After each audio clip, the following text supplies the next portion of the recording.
मित्रांनो, इराणमधील युद्ध आणि तणावामुळे आता भारतात क्रूड ऑइलच्या किमती झपाट्याने वाढत आहेत. ब्रेंट क्रूडचे दर $100च्या पुढे गेल्याच्या बातम्या समोर येत आहेत आणि याचा थेट परिणाम भारतासारख्या तेल आयात करणाऱ्या देशांवर होत आहे. भारत आपल्या गरजेपैकी सुमारे 85% तेल आयात करतो. त्यामुळे आंतरराष्ट्रीय बाजारात तेल महाग झाले की त्याचा फटका थेट आपल्या खिशाला बसतो. याच पार्श्वभूमीवर आता देशात पेट्रोल आणि डिझेलच्या दरात वाढ करण्यात आली आहे. अनेक वर्षापासून स्थिर असलेले इंधन दर आता वाढू लागल्याने वाहतूक खर्च वाढणार, ट्रान्सपोर्ट महाग होणार आणि त्याचा परिणाम रोजच्या वापरातील वस्तूंवर होणार हे जवळपास निश्चित मानलं जात आहे. भाज्या, फळं, दूध, धान्य, बांधकाम साहित्य, ऑनलाईन डिलिव्हरी, बस, ट्रक भाडे अशा अनेक क्षेत्रांमध्ये महागाई वाढू शकते. अर्थशास्त्राच्या भाषेत त्याला कॉस्ट पुश इन्फ्लेशन असं म्हटलं जातं.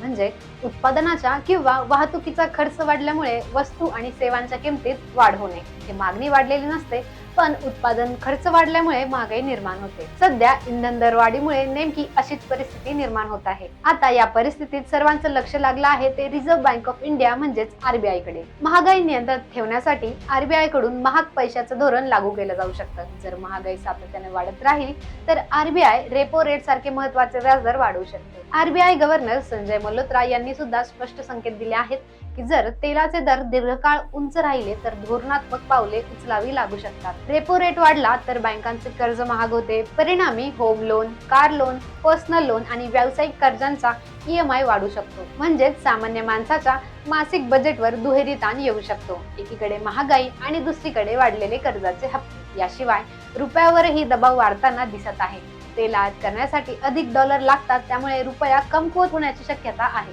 रुपया कमजोर झाला की आयात आणखी महाग होते आणि महागाईचा दबाव वाढतो. तज्ञांच्या मते जर मध्य पूर्वेतील संघर्ष लवकर थांबला नाही तर जागतिक अर्थव्यवस्थेलाही मोठा फटका बसू शकतो. तेल, गॅस, खतं, विमान प्रवास आणि अन्नधान्य यांच्या किमतीवर याचा परिणाम होऊ शकतो. काही अहवालांनुसार जागतिक महागाई दरात मोठी वाढ होण्याची शक्यता व्यक्त केली जात आहे.